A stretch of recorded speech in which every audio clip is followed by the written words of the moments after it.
Here we go. Back again, episode number 30, I think, of the Business Not As Usual podcast with your hosts, Vince and Mike. I'm Vince. And I'm Mike. He's Mike. What's going and on? We are ready to rock and roll on this episode. What's going on? Stuff. Just things. Just stuff. It's interesting. It's always interesting. And somebody said this to me. One of our faithful listeners said this to me the other day.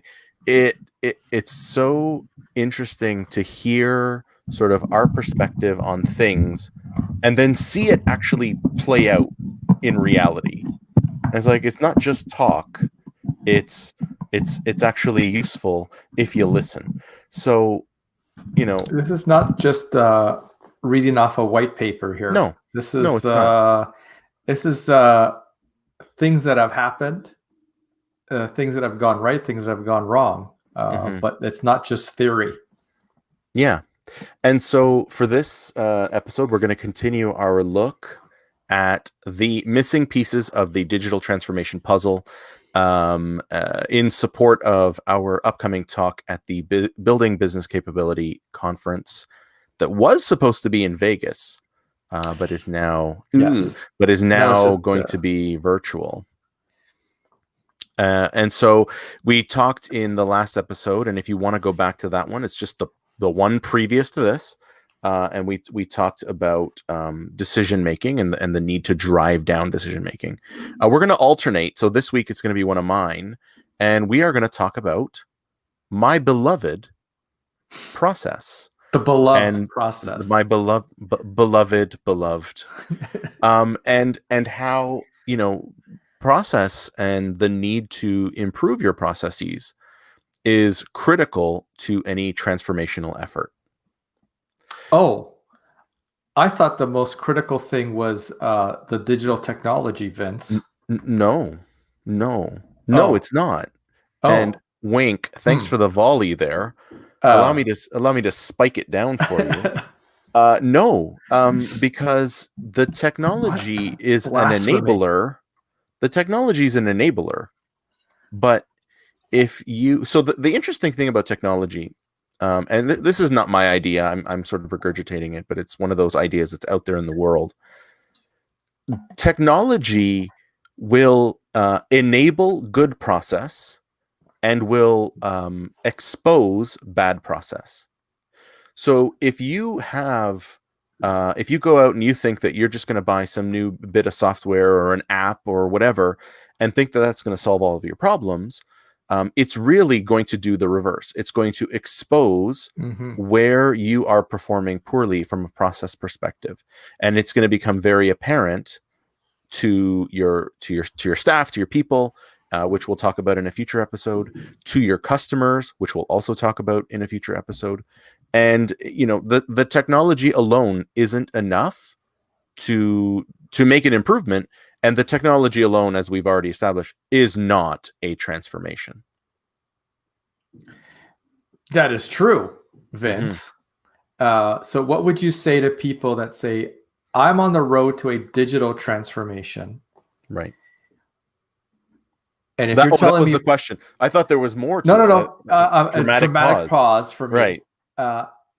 And if you're telling me process is the most important thing, okay, what are the first steps to help technology enable my business? What is this process thing that you want me to focus on? So I'm gonna actually take a step back there. I'm gonna come back to your question, which I tend to do, but I want to take a step back because I'm not saying process is the most important thing. It is an important. Okay, so it's a component. Exactly. It's as our talk is called, it's one of those missing pieces of the transformation puzzle. So I just want to be clear. I'm not saying that everything is process, even though I have a shirt that says everything is process. Process rules the world. But, I'm not saying everything is process, but I have a shirt that says process is everything. Yeah. But it's one of those things that needs to be considered because it is a critical piece. And so what I would say from jump, so you've decided we're going to go down this transformation road. We're going to improve. We need to do something. I would actually say before you go out and buy some software or some platform or whatever, I would actually look at the way that you do business, because more often than not, you can address and you can transform without without a change to technology. You Right. can undertake a significant business transformation just by improving the way you do business. So I would say that's the first step, is to look at the way that you do business today and identify the opportunities for improvement. So the way that you can do that are, through listening to your customers. What are the things that they're complaining about? Because they're going to tell you where their pain is, and then you just need to figure out what is the process that supports that enables that pain, so that you can try to do something about it. I would also then look at, are there any same thing, but from a staff perspective? Are there things that staff say, this process sucks, and I have an idea for how it could be better? And like, do that work first. It's a lot cheaper than going out and buying some new platform or whatever, but it actually is a lot more visible to your team and to your customers, because they'll start to see and feel the improvements, and you can do that without capital expenditure. Mm-hmm. So I have a question around. For the most part, we agree on a lot of things. I think on the process side, maybe requirement side, not that we don't agree. We kind of take what should be the first step. So I always take this service journey kind of look, starting with the customer, and you have a different take on that. And but the one thing I want to ask is, how do you, even if something creates an efficiency, how do you stop people from fixing problems that are their problems, as opposed to the problems of customers? So you're fixing a process, but now you've made it easier for you to do work, but your customers are still not, because that sometimes could become a problem, which goes counter to transforming your business. Right. How do you combat that? So the way that you do that is by looking at it from a strategic and a tactical perspective. So you need to look at it from multiple perspectives. Strategically, is this the right problem for us to solve? Because, as you said, it may create a different challenge, a different problem for another. It doesn't even have to be a customer. We could, as I famously say when I'm doing my Six Sigma training, like, if you squeeze the balloon of pain, if you squeeze the middle of a balloon, you don't get rid of the air. You just send it upstream and downstream, right? You don't actually solve anything. And so one way of doing it is actually addressing the problems at the root, addressing the process issues at the root, and solving the problem. But you also need to be cognizant of the upstream and downstream effects of your work. And if you are creating a problem in someone else's business area or for your customer, then you actually haven't fixed anything. You've just sort of swept it under the rug. Right. And so, you need to be cognizant of, the strategic value of solving the problem, the tactical value, because it's causing me pain. I want to do something about it, but I don't want to make it someone else's problem. That's not being a good corporate citizen, of like, I'm just going to fix my stuff and make it, I almost swore there. We're going to fix my thing and make it someone else's problem. Like, that's not really cool. It's not cool, and it doesn't help the customer, and ultimately it doesn't help anybody. Your business be more efficient. So if something comes out of your department quicker, it doesn't mean the overall process is quicker. It just means you've passed the buck, which means your customer feels that effort just as much as it did before. Yeah, I mean, not even just your customer. You could be sending work to a downstream process step that creates waste. So I'm gonna get a little like Six Sigma nerdy on this one. Like, if you Let's go go. faster than you need to, yeah, let's go. If you go faster than you need to, you actually create an imbalance in your process.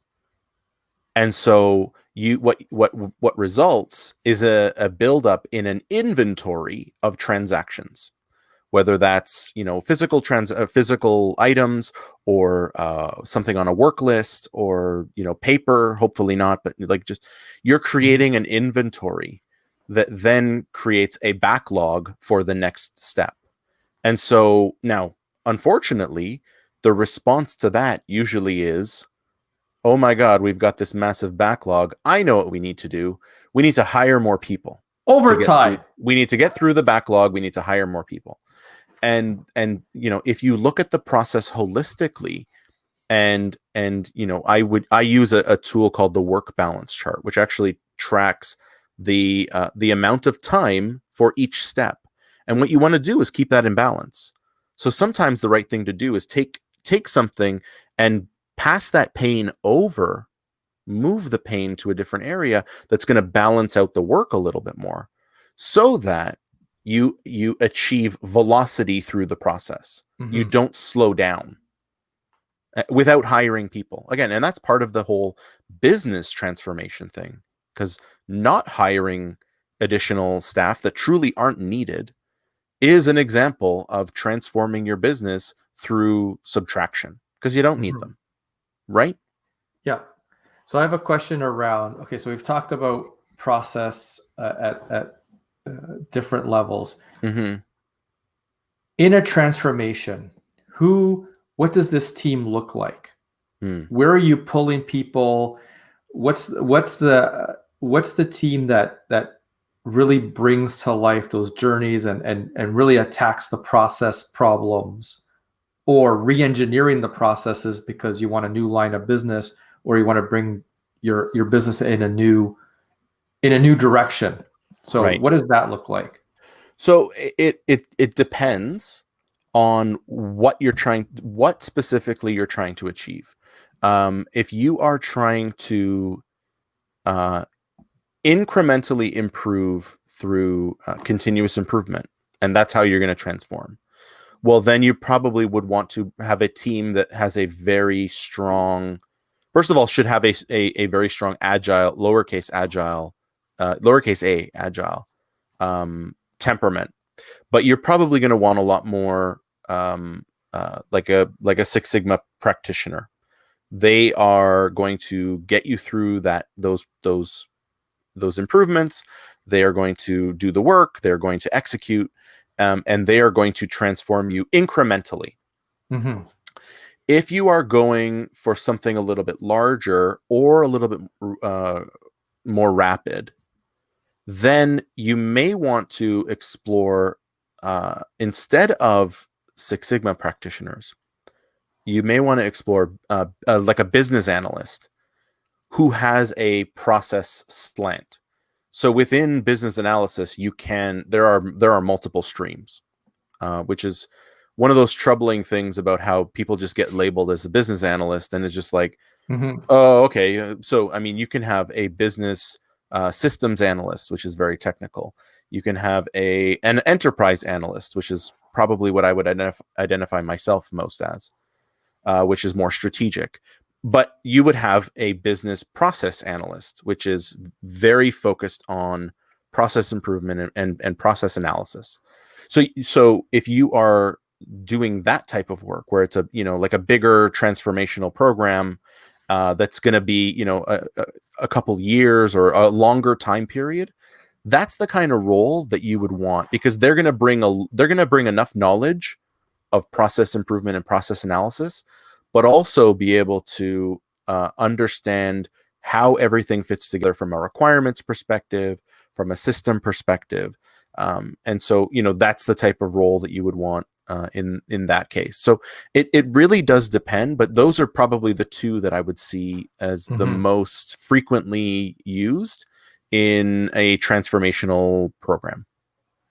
And if you were to, and how do they interact with the current line of business to understand what's going on? And do you see them as bringing along the business to the new world, or is that someone else, or are they heavily involved in that, like ushering of the new world? Yeah. So I think they should. I think that is their role. Do business analysts per se think that's their role?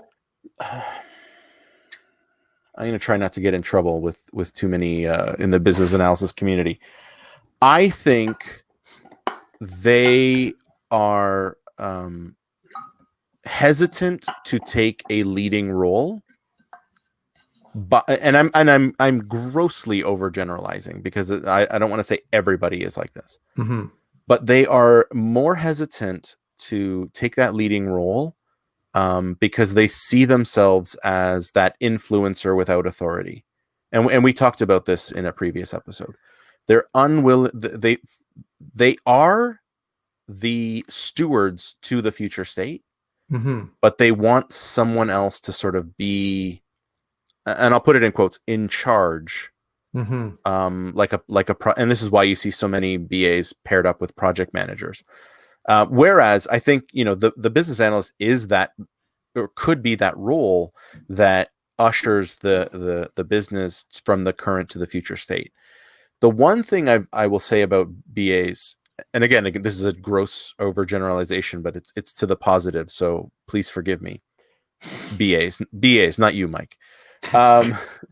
But one thing that the best BAs are really, really good at is managing people.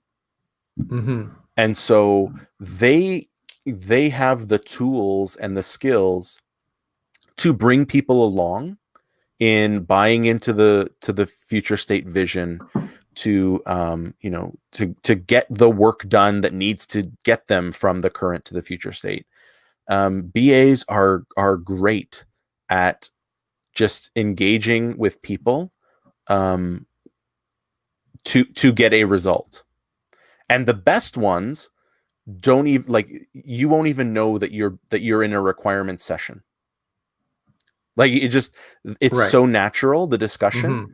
But the whole time that it's a way of answering, of asking questions, rather, and of just listening and paying attention. And that's one thing that BAs are really, really good at. And then piecing what you hear together into a puzzle, and then reflecting it back to say, Mm-hmm. okay, this is what I think. What do you think? Mm-hmm. Right. And what do you think, business leader or requirements provider? What do you this is what I think I heard you say. Did I hear correctly? Mm-hmm. So they're really, really good at communicating. Yeah. I think one of the missing pieces, which I think that person and the process plays a key role, is we know how to do things today. Mm-hmm. And they may or might, but there's some level of success, and it's having people at the current business buy into maybe a radically new way of doing things, or a Mm-hmm. different way of doing things, because A, is it going to work and screw Mm-hmm. up my business? Or B, if that's the new world, I'm good at the old world, what happens to me? Mm-hmm. So that missing piece, the link, is one of the missing pieces. How do you keep this exciting new work going while the business as usual team, or the people left back, understand how they're part of the transformation as well? Right. And bringing people along. So, I mean, you've got to pull people from your business as usual to provide that input. One Mm-hmm. thing BAs are really, really good at is asking questions in a way that gets you already thinking about the future. I have been in workshops where the questions are, all right, so how do you want to do this? How do you do it today? And what opportunities to improve? And it's that all you're going to end up doing is recreating the current state in the future. And again, that's not a transformation.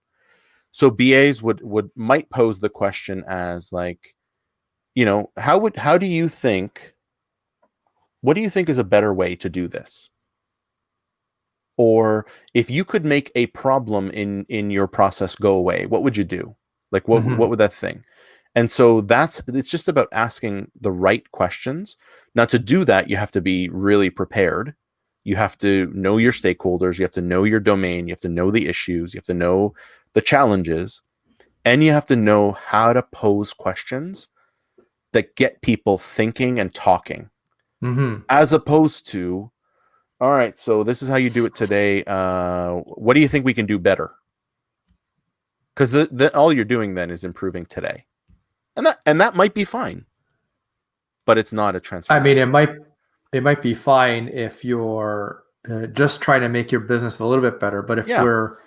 if you're trying to transform your business to to look different than it does today, I mean, I don't think that's going to fly. It's not, but I'm And just saying it is okay. I think one of the other things it's like, be spontaneous, go. And Yeah. so how does in trying to change your processes as like the missing piece, is there work that you could give to people beforehand to like get them thinking in a different way? Because that's one of the issues that I see. You can't, all best intention, you get people in the room and they're trying, but if they only know one way of doing, they're not magically going to know some new version, some new process that's outside of what they already know, because that's not what they're there for. So absolutely. how do you do that? So if there is a failure to improve or to change from current to future state, it's not the business fault. It's not your subject matter expert's fault. It's your fault as the BA. Like, it's your fault. It means you didn't actually, you did a disservice by allowing the business, and I use that term generally, but just like the business folks, to get away with recreating the current and the future state. And so it's your failure. So how do you get people bought into that future state and thinking about that future? You have to paint a picture. This is stuff we've talked about. You have to paint a picture of what that future state looks like and how it alleviates the pain that they're feeling today. Now you can use a number of different tools. We talked when we had our good friend Laurie Silverman on. We talked about story, the power of story, and you can have that shared vision. You can use Lego Serious Play to build a shared vision, a shared model of the future. You can get people really thinking about the future by posing questions in advance of like, hey, think about this. But probably the best way is when you are engaging business areas to provide subject matter expertise, to have a hand in actually selecting who joins the transformation effort, and not just letting them send like their most senior, doer, or the manager who's been there the longest, that's close to retire. Like, you actually have to put some thought into who are the people in the room, and are they visionaries, or are they just going to regurgitate the way we've always done it? So, I mean, to me, that's the best, and just, it's the easiest way, because then everybody comes in and they're excited about changing, right? Because that's the part that really is difficult, is managing people through that change and getting them supportive of it. But if they come in and they've already got that future vision, because they are critical thinkers, they're creative thinkers, they see beyond just what is, then your job is that much easier, and then you can leverage their excitement in taking it back to their peers to get them excited, and that's going to help everybody navigate through that curve. The challenge there then is ensuring that those people stay excited, that they don't lose that momentum as they've now come in, and then they see the way that you're, okay, so how can we make this better? They are going to lose that energy, and Yeah. they're going to see it as just, okay, I just need to get through this. So, Yeah. How can I in the end, people is what matters. people, yes. Yes, Vince. That could be another topic, I think. It is But another yes, topic. Maybe we'll do that one next. It is another topic. But That is super important. So I think the last one is process probably is the long tail in a transformation, right? Because there's a lot there. So how do you actually, I have two questions.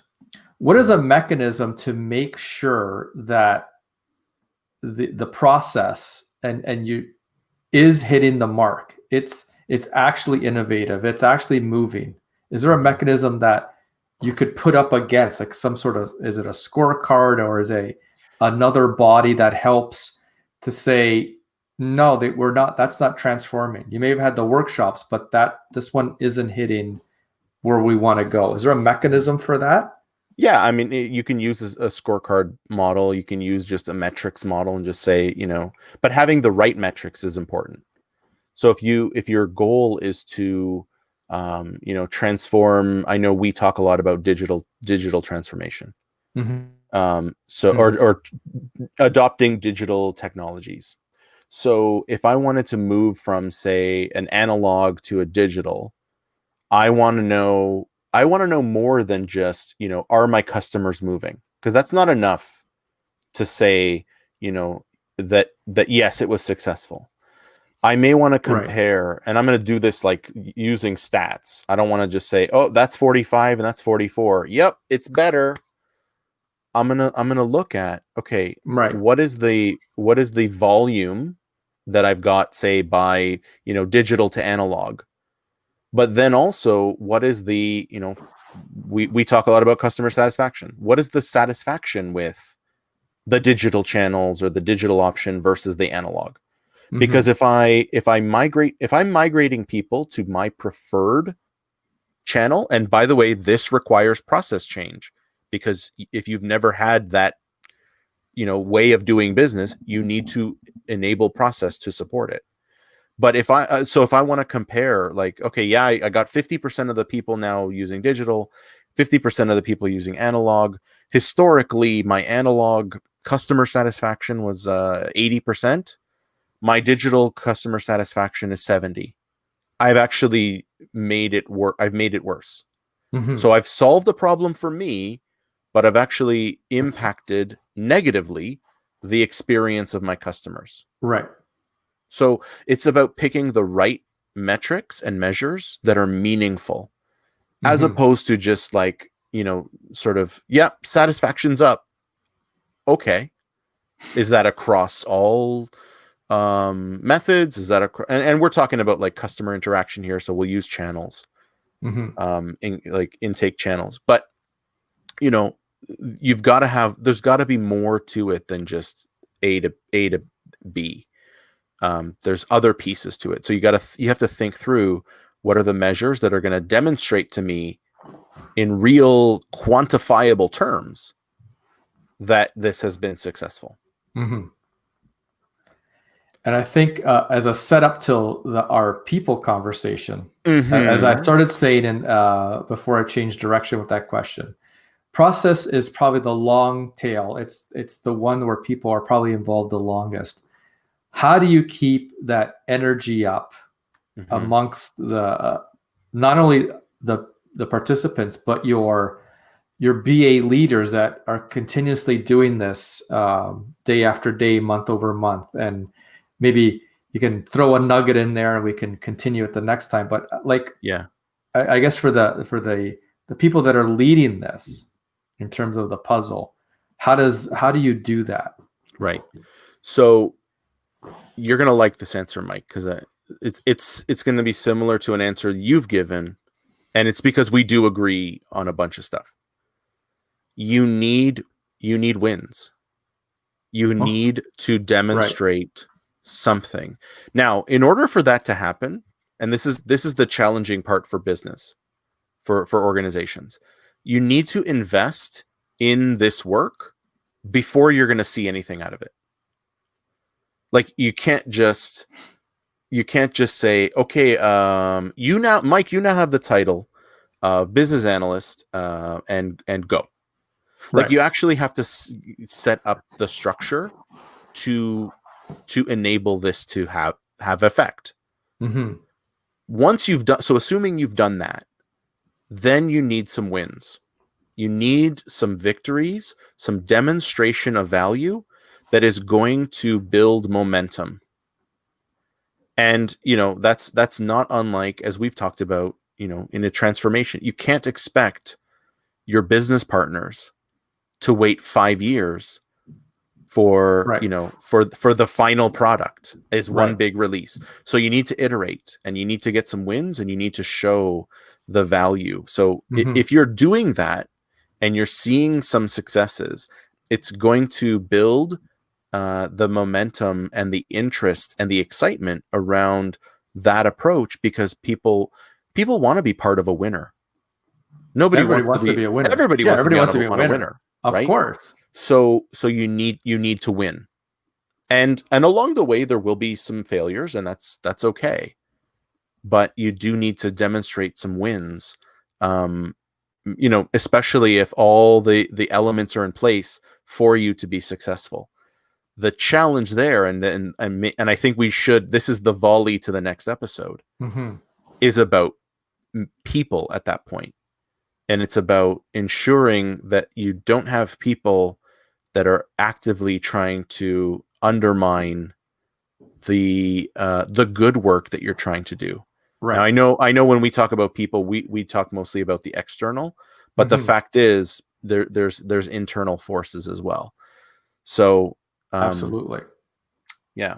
And I'm glad in this episode that we didn't get into too much of the Lean Six Sigma, like nerdy, p-values and statistical significance. We can, if you want, at another time. I don't. You know what? Nobody would. Nobody except me would be interested in terms of the puzzle.